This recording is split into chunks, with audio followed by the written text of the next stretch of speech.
Steven, I'm in my first class pod. Can you hear that? That's my first class sign. You know, you're only across the way from me, but we're so special. We're so special. We get to be in first class. We're so special. Steven, so how was your pod flying over here to Japan? First time in a lay flat, and I will say it was absolutely incredible. The drinks kept coming. They kept flowing. Had a lot of wine, a lot of Cabernet. Did you really? I did. Is that why they tried to take you off the plane? No, it's because I tried to drink myself to sleep for the most part, or get comfortable, because as expected, I did not sleep because I can't sleep on an airplane. Even literally laying flat on a 13, 14-hour flight, I dozed off for maybe an hour. You know, I think you got a couple hours in, right? I got a couple hours for sure. Screw you. I just was like laying there dreaming about the flight attendant, and he was in my dreams. I was waiting for it. No, I told him. I got up at one point. I'm like, you were in my dream I just had. You were coming by and I was still sleeping, and you're like, we've already landed. And I was like, oh man. So did you watch anything? I watched long flight. they had The Office on the TV. I've never seen The Office for whatever reason. You have never seen The Office? No. So I watched the first season, and I will tell you, it is hilarious. Everybody said it was hilarious. I've never watched How I Met Your Mother, but I think it's different than that type of comedy. Yeah. And I was laughing a few times. I was like, that's funny. Oh, it just gets better and better. Season 2, season 3. Oof. Well, I don't season. I don't know when they came up with That's What She Said, but that wasn't even in season 1. I want to say like season 2 was when it started, but I could totally be wrong. It's been a while since I watched that show. Yeah, I mean, it's a perfect show because I like being politically correct, and Michael Scott is totally politically correct. Well, the irony is he tries to be politically correct and isn't correct most of the time. Yeah, it was definitely there. So, I mean, it's a 14-hour flight. We actually had multiple flights because we wanted to fly the way that we fly so that we could get the extra points. Also, if we wanted to go direct, we would have had to go to Newark or go to LaGuardia or JFK or whatever the hell it is. And that just creates more of an issue. So it was better to just fly to Dallas to then fly from Dallas directly to Haneda here in Japan, which is, they said 12 hours and 45 minutes was the fly time on sorry, it's not an Airbus. We're flying home on an Airbus. It was a 787-900, so the bigger 787. And let me just tell you why we're here, so it could explain why we were in first class and what they call business class, not first class. Sitting next to Vanna White. Yes. Canon got approval to do a media trip to come to their headquarters, as well as go to a factory, the lens factory, where lenses are actually made, handmade for a lot of them, machine made for some of the other ones. And they said we're like the first media people to ever be allowed into the factory to see it working. First non-Canon employees, really. Yeah, we didn't. And they said there were some rooms that we were going into that even some of the Canon employees from the United States hadn't been able to see. Mm-hmm. So it's a small trip. There's only 8 total of us. There, Steven and I take up 2 of those spots. If you're looking at social media for other people, you'll probably recognize Chris is here. Jordan isn't here. Jeremy is from Petapixel. You got Dave Schloss. You've got Imaging Resource. A couple of other people you may not know. There's a guy named Alan from the Alan. Alan. And every time we call Alan, we just say Alan. And he's from the LA Times. And then who's the other guy is from? We have Brian from thedigitalpicture.com. Yeah. So this is the trip, and that's why we're here. Now, Steven is going to be going home tomorrow, which is Saturday. He's flying back. I'm staying until next Saturday, where I have basically a tour guide with me. I'm by myself, and I will be going to a bunch of the different parts of Japan looking to, learn history and take photos.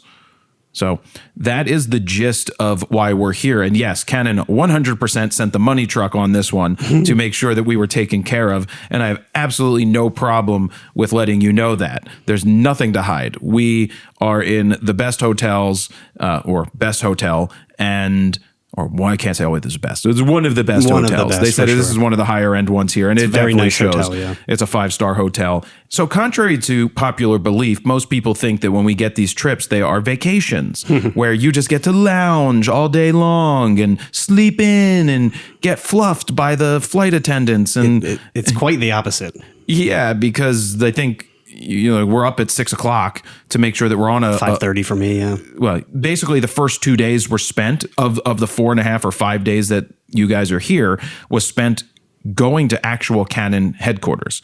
The first day was Canon headquarters, which was kind of cool to go to the actual headquarters. Did we take a bullet? We took a bullet train that day. Yes. Not the fastest bullet train, but we were definitely on one of the bullet trains to go to their headquarters. So it was an hour train ride, which would have taken forever in Philly, but to get to the same distance. But we get to the headquarters, and we're talking, they made me wear, they requested. Let's talk about, dressing up. Jared dressing up, which doesn't happen. Requested dress pants and a shirt, long sleeve button down, and a jacket. Business casual for the most part, yeah. Oh, it was more than business Actually, casual. it was more than business casual, yeah. That's what they requested, and I denied their request initially.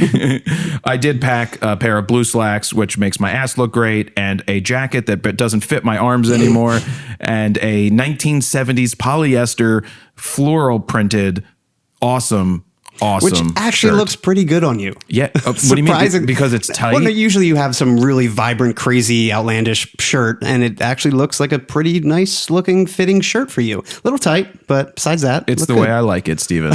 It's the I mean, way I your like buttons it. were like about to burst. They were. What I found funny is when we got to, so we're meeting with the president of Canon, not Mr. Mitterai, who is the head of Canon, head of who they said was in the building, and they kept us away from him.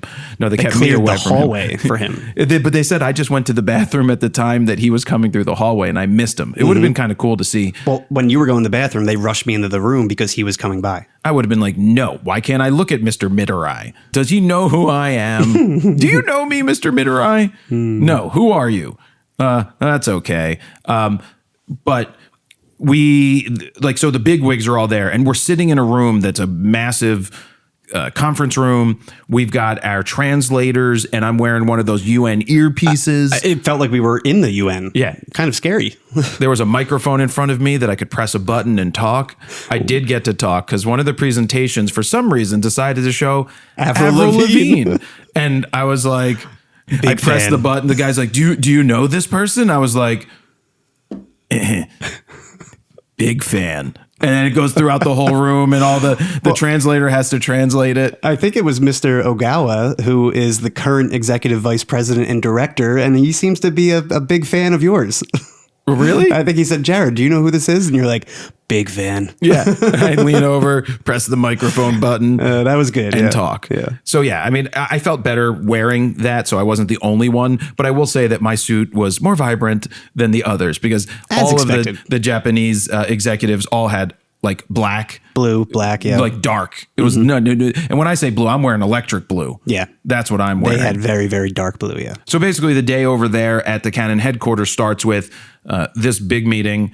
Actually, it started with a photo where they had the chairs all lined up, like the straight, formal Japanese style photo. And I'm like laughing because the guy's counting down in English. And I'm like, this is great. And he's like, I'm going to take 5 pictures. And I counted 6. I course counted you the did. clicks. Of I course. heard no, it was 6 flashes. Yeah. You didn't hear the clicks. I heard the pops of the flash. But anyway, we go into the room where we do the whole thing. They've got coffee and they've got the food in front of us. They got the water, and the whole day is spent talking to different engineers. They're running over their different products, how things work.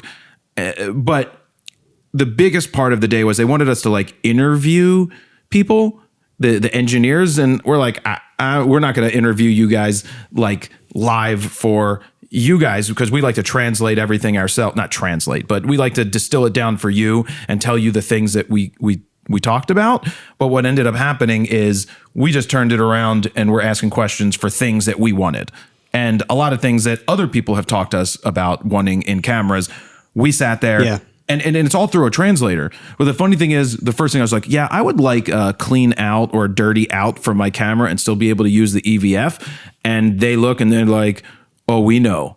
We are well aware. I think they said we've heard your feedback many times, Mr. Polin, or something like that. Yeah, so they know. So we took the opportunity to talk. I mean, these are the people that are designing lenses. They're the ones making the changes to the cameras. It turned from an interview to a feedback Q&A session for the most part. And the hard part about having the translator in the room is every conversation becomes doubled in length because they have to talk, then they translate into English, and then we respond, then they translate into Japanese, and it's just a back and forth, which again takes double the time for the most part. And there is a lot of stuff, I think, lost in translation. But I will say the translators did an excellent job because we were getting very technical about certain things, and they really didn't question what we were trying to say. And they seemed like they were saying the right things back in Japanese. And it is possible I might have tried to hit on one of the translators. Not possible. It's definite. Is it definite, Stephen? Yeah.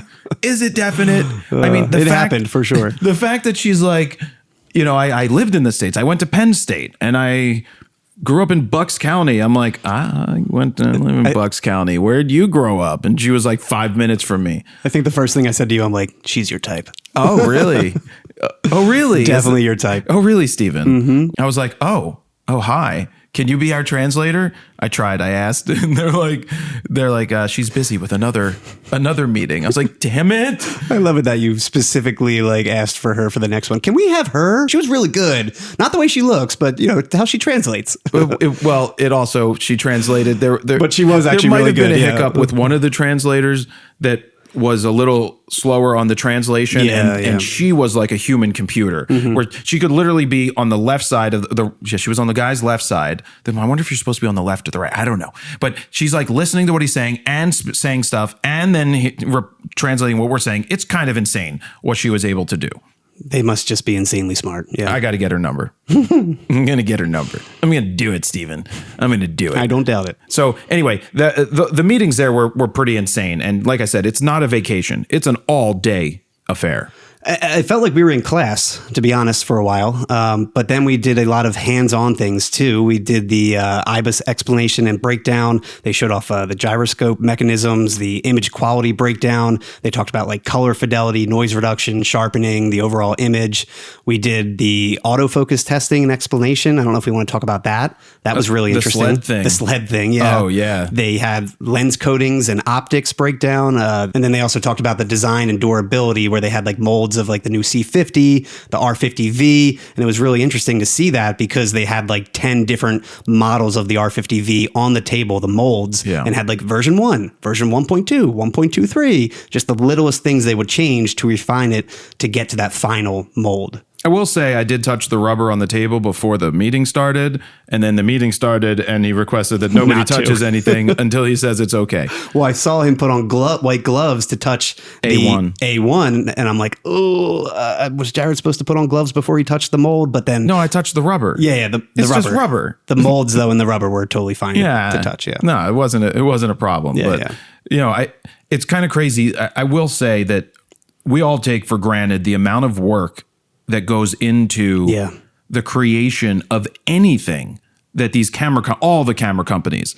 The one thing I noticed from Canon is the one guy who got up, he was like, I've been here for 42 years, right? He's 64 or 62. He may have been 60. He may have been there since he was 18. Yep. But they start as just in different departments, and then they work their way up, but they're there for a long time, 20 some years. One of the guys, with us, he's been there 18 years, and he's a younger person, and it's just crazy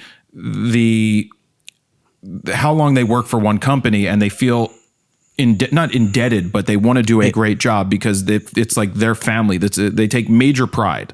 It's all about having a legacy career, something to be proud of. The Japanese take it very, very seriously here, and they work their asses off. They really do. Yeah, they do work harder, I will say. I definitely, yeah. In a lot of than most people. I was gonna say our field definitely works a lot of extra hours than the normal 9 to 5, but they do a lot here too, for sure. We spent all day at Canon, for the first day. So it's like literally from the time we landed on Monday, we get to the hotel at 5 or 5:30. We go to a dinner at 6:30, which was at the hotel. Then we go to sleep. We didn't even step outside into Japan really. Then we go to the Canon thing. Then we come back and we know the next day we are heading out to the other Canon the facilities to go to the lens factory, which was crazy because they had shoes for us, special shoes because it's all static free. They had a clean room, yeah. The amount of preparation that they put into this stuff, we know they ran through multiple dry runs of all of their stuff. They're like, oh, when we tested this out, it worked fine. We're like, we didn't. Oh, there was a quick hiccup where the presentation crashed and they had to restart it. But yeah, it was nothing big. And We they're don't like, sit there and trust take me, during offense. the run through, this was all fine. We tested it out, and they definitely went over it many times before we got in that room for sure. I thought one of the funny things was with one of the translators. Well, I checked to see if we would have that one translator for the next day. She wasn't there. But the other translator, so basically there's the engineers or people from Canon will start in English and then say, now I'll move on to speaking in Japanese. And so the one guy's speaking and I turned to the translator. I'm like, oh, what channel is this translation? She's like, he's speaking English. I did that on purpose. Oh, it was so good. Because they don't get my jokes very well. Yeah, but she said he's speaking English, and then he proceeded to immediately speak in Japanese right after. And then you looked back at her like, see? Yeah. So I'm like, what channel should we turn to? And she's like, funny. He's speaking English. Yeah. She was trying to make a joke back at me. Yeah. Which was kind of funny. You had to be there. But this was the mothership factory, the main factory where they produced lenses at. Next door, there was the R&D factory facility. Around the corner, there was something else. There was all these Canon buildings all in this one block, this industrial district. But it was really cool to see. So they're producing the super telephoto lenses there. You're talking about your 100 to 300s, your 400 2.8s. I found it fascinating that they're still producing 400 2.8 the EFs. A lot of EF glass. So that's probably version 3s, right? Well, because they could all probably be converted later. But I found it interesting. They had there's handmade stuff. So if you are looking at the big $200,000 Canon lenses at baseball games or sporting events, broadcast lenses, that's the word. They are being done by hand by a meister. And an actual person who sits there and grinds and polishes the glass on wheels and it has to be to such exacting specifications. They said something like a point and shoot is considered 1x, and then a regular lens was like 15 times better quality, and then they got to cinema is like 70x. Yeah, 70 times quality, and then they got to the broadcast industrial, and they're like 1,500 times the quality of the point and shoot. Amazing. Like that's how insane the quality standards are. So there are lenses that are made by hand. There's also lenses that are made by machines. And Canon stressed, and yes, this is like PR talk. Well, it's not even PR talk. It's just the facts, is that they've created and manufactured their own machines to hand make certain lenses. Example, they were showing us a machine make to mimic what a human could do. Correct, but they can't always do the bigger stuff. But they were showing us the 100 millimeter 2.8 macro being made, and it's just interesting to see it go from a raw material to a polished material to the final material, which was pretty crazy. We were really only seeing the specific lens elements being made, not so much the assembly of that lens from start to finish. So both the spherical and aspherical elements in certain lenses, but specifically, it was and I think we saw the 70 to 200 elements as well, but it was really cool to see from the ground molds to the replica and pressed molds, and then all the way to that finished product, like you were saying. I still find it insanely mind-boggling to understand that there might be 18 elements, 18 different lenses that go inside of a final product that do all the different things that they do to come together to give us the sharpest lenses and the best quality we've ever seen. It's just mind-boggling to stand there and see that. And they're like, yeah, well, sometimes people think that less elements is better, when in fact, even if it has more elements, that's helping with focus and clarity and cutting down on glare. And I mean, they showed us examples of of ghosting or how they get rid of the chromatic aberration and or that sugar water thing. Lens coatings and optics. Yeah, the chromatic aberration test. They actually showcase that against a Sigma lens, but they showcase the coatings on that. You can really see the difference. Also, the sugar water example where they're trying to showcase their SWC coatings and how there's no refraction in those elements, so that's why you don't see any ghosting and flaring in the final product. Just a lot of science that goes into this, and it was really fascinating to see it in real time. Well, basically what they did in the one example is they had a glass of water with just regular water, and then they had sugar water, and they put the element in the one, and you could see it. And then they dropped the element in the other, and you're like, Is it it's in not there? Yeah. But it was there. Just disappeared. Oh, I got to put in a element into a 100 to 300.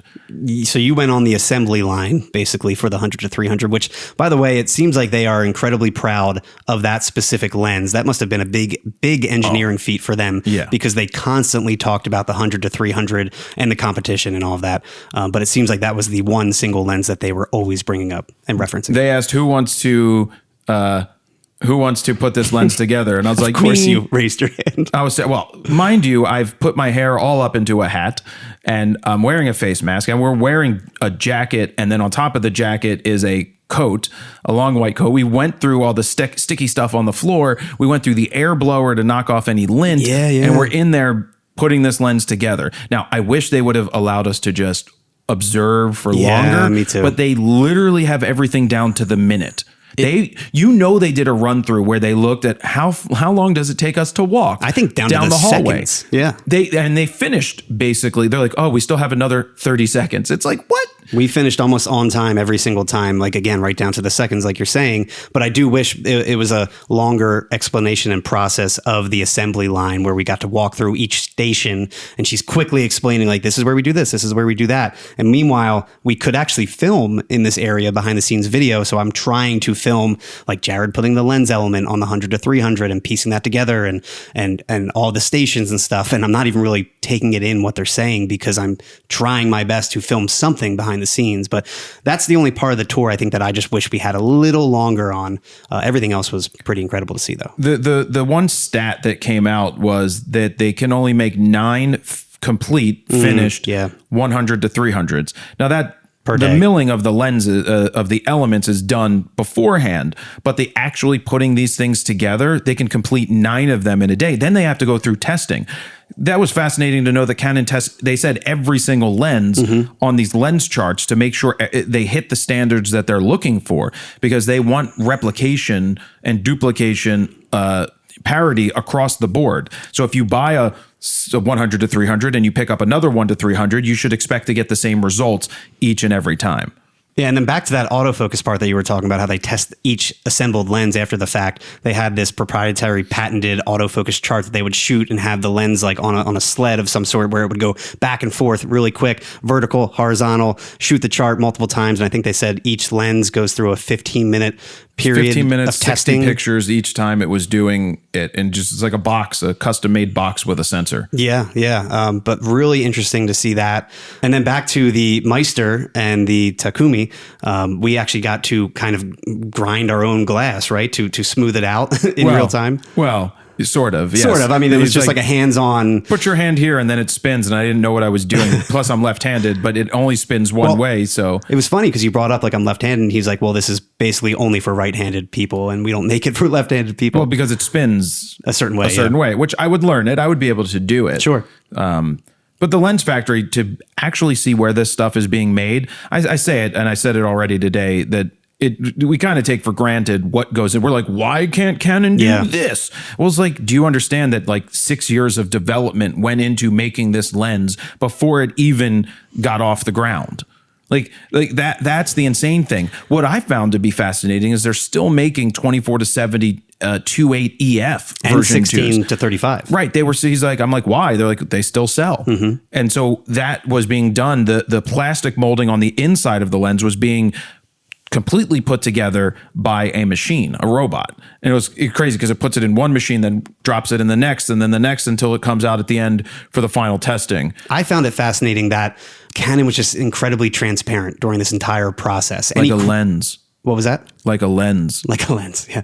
Any question we had, they had an answer to. For the most part, I mean, obviously there was stuff we asked, and they were like, "Oh, we can't discuss that," or "That's top Why secret." ask those questions? Just to look at their faces, because they would kind of give it away with their look. Are you gonna do this type of lens? And then the guy like smirks, and I go, "See," and then they all get shy, and then it's just, they're working on a lot of stuff.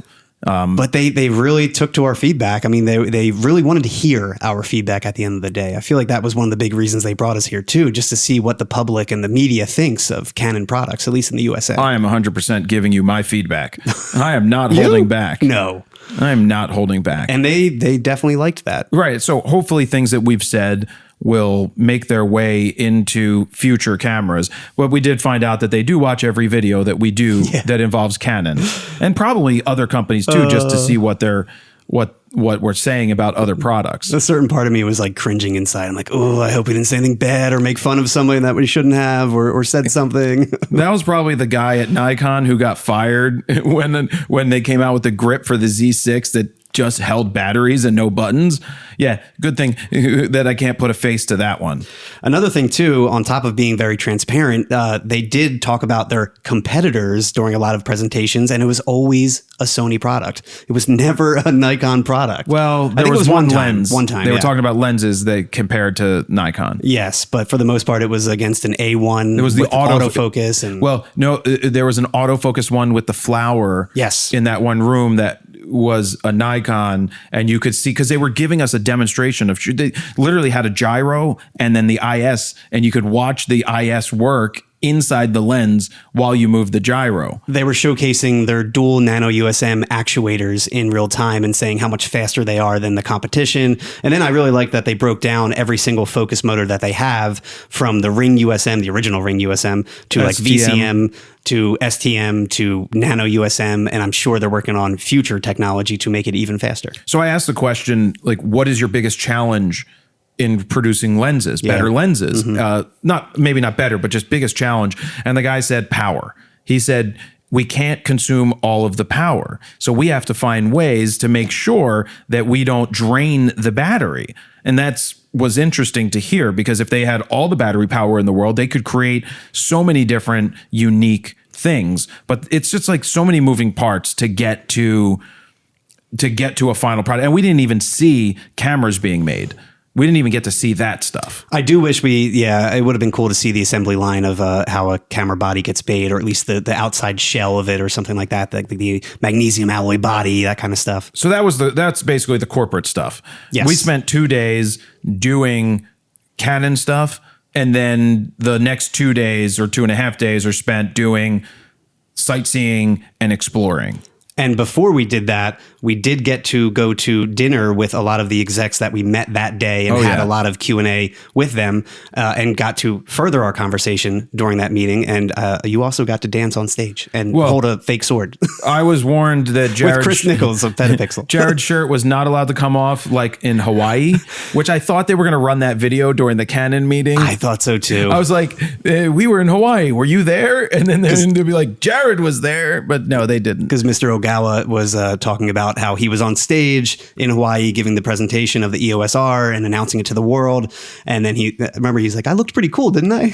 Yeah. But then he talks about me and you being there, and I'm like, oh God, is he going to reference that one day? And Jared belly dancing. Luckily he didn't, thankfully. No, not luckily. I would have loved to have seen it. I know. I'm not ashamed. I did it. I'm just thinking, again, picture this like UN boardroom. There's maybe 40 people in the room surrounding this presentation slide. I'm like, don't show it. Not here. Not right time. Well, so we go to dinner, and we're at the table with one of the head designers of lenses. Yep. And he was being super transparent. Very and open. transparent, yes. I'd ask questions like, could we maybe see this one day? And they're like, oh, yeah, we're going to work on something one day. Like they're not going to tell us that stuff, but they always had, actually, I remember what he said was when the EOS RP. We went on the RP trip in February of 19. Yes. And he goes, New Orleans. He's like, you remember we were talking about what type of lens you would like to see? A wide angle? Would you prefer a 2.8 or would you be okay with an f4? And what if it was this? What if it was that?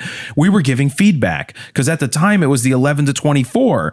And I was like, would I like an 11 to 24 2.8 or something to 14 to 24 2.8? Or would we be okay with f4? He's like, on that trip, you gave us feedback and we came out with the 10 to 20. Yes. And I was like, I hate that lens,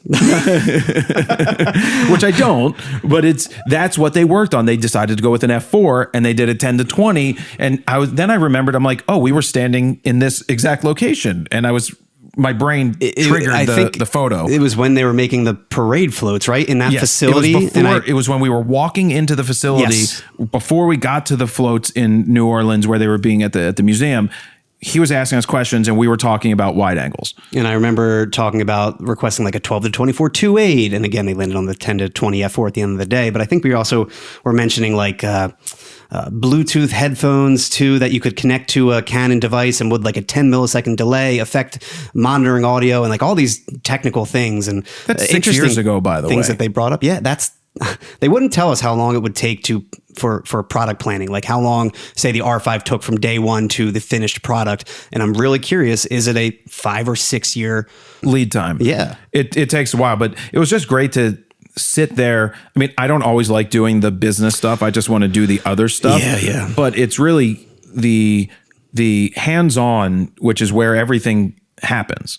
The things that we say today turn into things potentially tomorrow. It's not just us, but they're obviously talking to other people about what they want to see.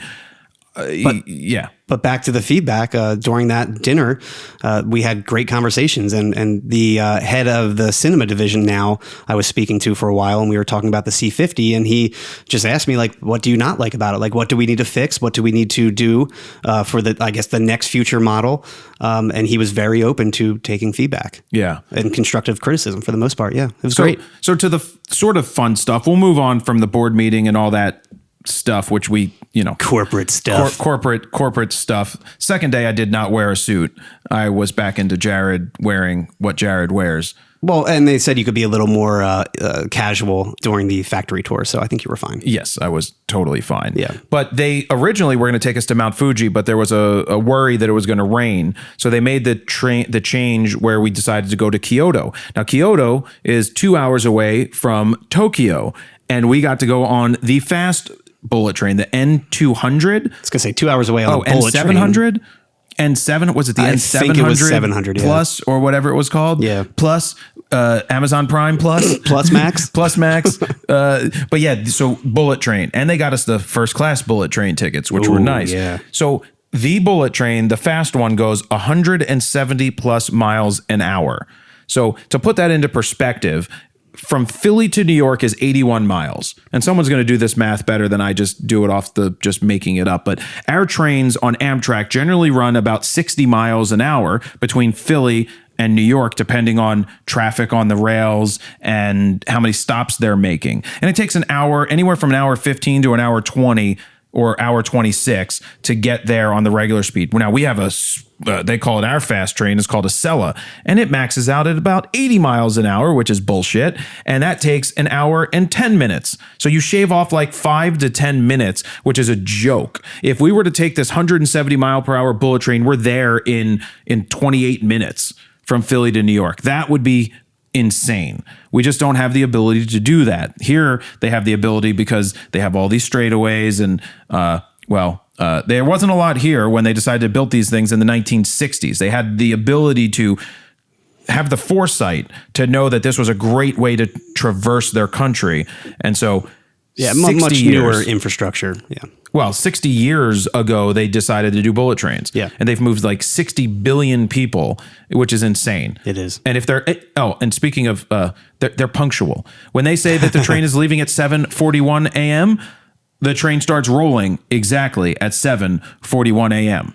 So we took a bullet train to Kyoto where we had a full day we went to 3 major sites there. Mm-hmm. We went to the Golden Palace or the Golden Temple. We started there. The Kinkakuji Temple. I'm probably mispronouncing that, but yeah. That's where the day started. Then we went to the Bamboo Forest and we finished at the Torii Gates, which you can look up all that stuff. We don't need to give you the history lesson right now, but the temple, you see all the photos, you'll know it. I posted on Instagram, and there's nothing special or different about my image compared to what anybody else can do when you show up there, because you are limited, and there's hundreds and hundreds and hundreds of tourists all taking shitty selfies.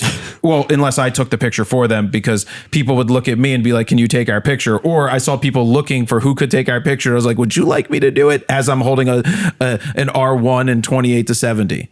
I don't know if we brought this up earlier, but the heat and humidity here is absolutely brutal. It's been like 90s and 100% humidity with a dew point of like 76, 78 every day. Tropical weather, tropical environment. It's in the 70s today, by the way. Today actually feels comfortable. And the rest of next week, I believe, is also 70s. Which is good for me. Prior to today, most of the trip has been really, really 88 degrees, 80% humidity. And it was pretty sweaty. How about the Tokyo Tower experience? That night, 8, 9 o'clock at night, we were around Tokyo Tower trying to take some photos, and we were all dripping like we jumped out of a pool. It was brutal. There was so much moisture in the air, and I'm not one that does well in heat and humidity. But I bring that up because Kyoto was pretty hot and humid for a while. And then towards the end of the day, it actually got fairly decent out because a storm was about to roll through. Yeah. So the things I noticed like right off the bat in Japan is that it's where we've been, it's been very clean. Yes. There's no potholes. Incredibly clean. People are respectful, and you can't even find trash cans. People are so respectful. I went out the first day or the second day. I just wanted to get into actually something that wasn't a boardroom, because I get really pissed off. I'm like, we're in Japan. We haven't done anything in Japan. So I took a walk with Dave, and we went to like near a train station, and there were street performers, and there was like a random ramen place that did sushi, and we're talking like 8 seats, and we ordered some of that, and I sat there and did that. But before I walked into there, I got asked if I wanted a massage. Oh. Yeah, she was kind of hot. What kind of massage? I didn't ask. I was like, no, thank you. And the great thing is she didn't bother us after that. Oh, that's good. You know, not that it was a bother. I was like, oh, you're hot. Did she have teeth unlike half of the... This isn't Kenzo, Stephen. This is not Kensington, where she's like, do you want the blowy? Hey, over there. Fro. Hey, you. I could use $1. I'll blow you for $1. Oh, Jesus. Well, you got some Coke? Oh, sorry. They don't even do Coke there. It's too expensive. They do heroin, which is like $5 a bag. Fentanyl, heroin. Oh, Jesus. Yeah, that's not where we don't see that here. I'm sure it is. It's somewhere, yes. But we didn't see it here. But Kyoto was a fun little excursion. There's a lot, but I will say, touristy stuff is still touristy stuff wherever you go in the world. It's not all roses and butterflies or rainbows and butterflies when you're going around. I get bored as piss doing most of the touristies. I'm like, wait a second, this is like being at home. It's really tough when there's hundreds or thousands of tourists roaming around while you're trying to take decent pictures, and there's 30 people in line trying to get that same angle. I don't wait in lines.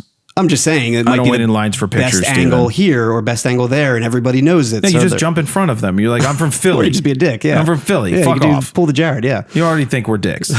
But like the bamboo pathway, for example, that would have been a really cool shot to get. There was a lot of leading lines, a lot of straightaways, but because there were so many people, it was really hard to get a decent shot. For example, I tried to just eradicate everybody in the pathway. So I put on an ND filter, tried to slow my shutter down 5-6 seconds, use the dirt to be my stabilizer, my tripod for the most part, and shoot up. And it did not work out well because people are still like standing still or walking here and there casually, not walking fast enough. So I was hoping that there would be enough motion blur that it would look like nobody was there at all, or ghosts or whatever. But I really couldn't get a decent shot there. What's been your gear of choice? What did you bring with you to shoot? R5 Mark II.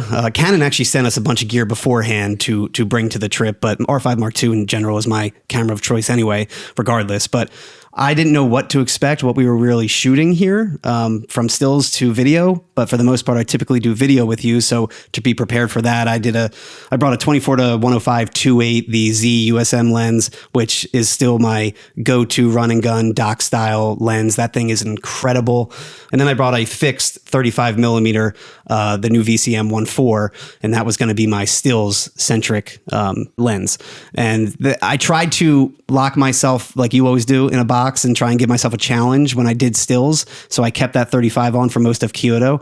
And it was good and bad for certain situations. Like the Golden Temple for me was really tough because I think a 50 to an 85 would have been a perfect focal length for that.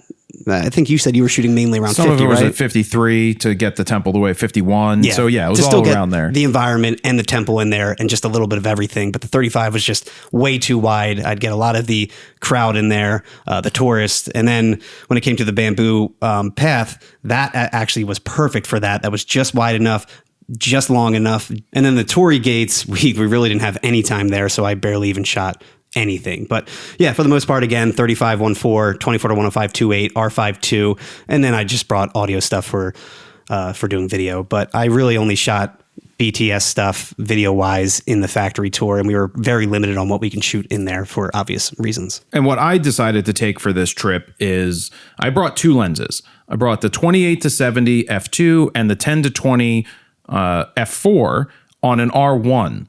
I didn't want to take the R8. I decided to take the R1, which is what I wanted to take. And that's what I've been carrying around. I've been having a black rapid strap on and a double strap just so I could carry it with me. It is a heavy lens.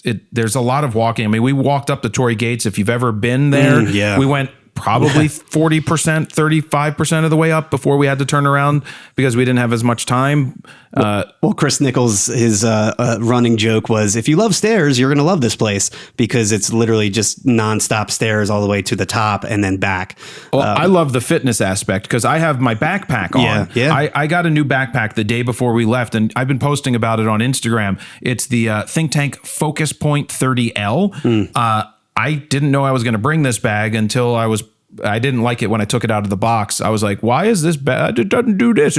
Well, it's not the best bag when it comes to taking a lot of gear, but in the gear portion of the bag, it does fit my R1. It does fit my 28 to 70 f2, and it fits that other lens with maybe space for something smaller. So that's fine. But the top of the bag works as the place to store extra stuff. And it's really comfortable.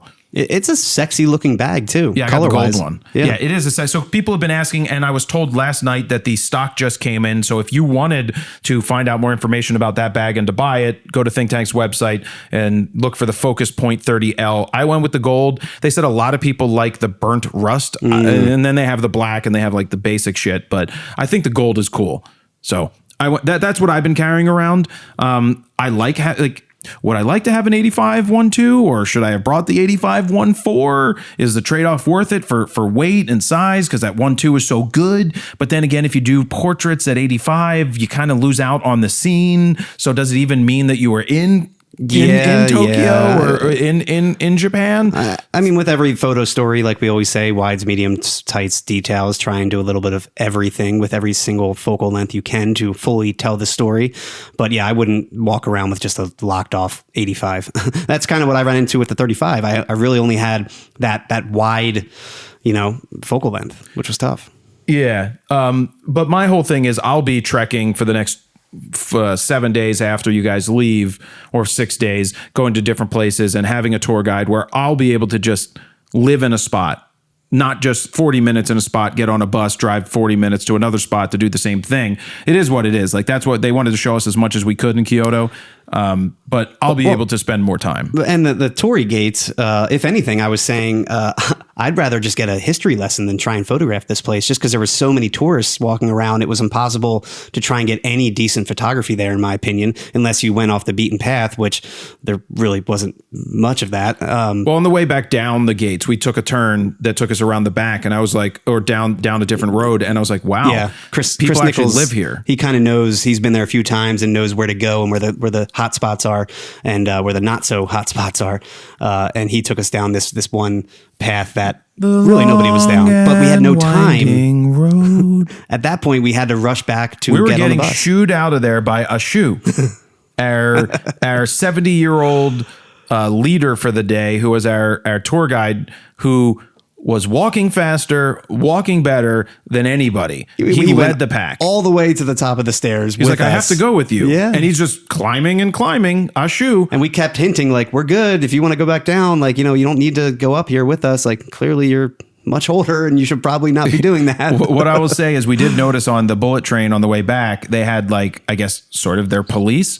Yeah, and it was yeah. one young police and one 80-some-year-old guy that was just, they respect their elders and continue to keep them working. And I don't know that he wouldn't have stopped anything. I could have snapped him in half. Let's just say that. I think it was great to, it's so different than us. Of course, yeah. So different. We cast and throw everybody away, and they honor the people before them. Yeah. So anyway, that's a long-winded way to talk about what we're doing. We're going to wrap this trip up. They're taking us to a sumo event. Yes. There were two choices that they decided on. It was baseball at the Tokyo Dome or sumo. And they actually asked me beforehand what I thought. I'm like, I could see baseball anywhere. Yeah. We can't. Sumo happens 4 times a year. So I think we have like one of those boxes at the sumo event, and we will get to see actual sumo wrestling take place today, when we're recording this, after we go out. So anything you want to add to this? Because you got to go home tomorrow. Are you shooting sumo? Well, I'm going to bring... Because we're allowed to, I believe, right? Yeah, I'm going to bring the wide one and the 28-70, and maybe I just do a wide shot, or if we're allowed to walk down low. I think we're in like club box seats Yeah, up we're high, like club right? box, which are up high. But if we Yeah, are it's allowed tough. to somehow be ringside, Could you imagine? I don't want to be fallen on by Yokozuna. They trip and fall and roll on you. Oh, Ah, God. son of a bitch! Why is Jared running up there in a diaper? He just Why- got squashed. Why is he trying to wrestle a sumo person? He just got thrown on his back. No, the trip has been great so far. It definitely went by way too quick, as with every single trip that I usually go on, whether it's vacation or a press trip.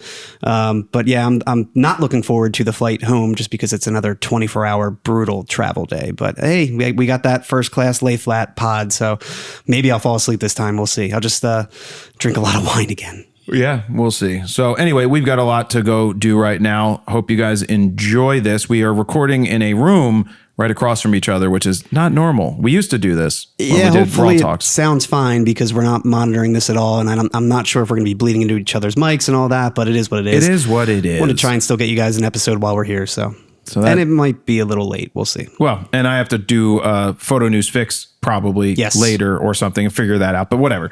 Got it. That's the thing, is you have to still work while you're here. That's the hard part. Yeah, that's why I stayed up till 1:30 last night doing stuff. Yeah. And then got up in the morning to do the breakfast. But this is episode 169. I'm going to wrap it up, Steven. Do it. Thank you guys very much for listening. Jared Polin, photo.com. See ya. Bye.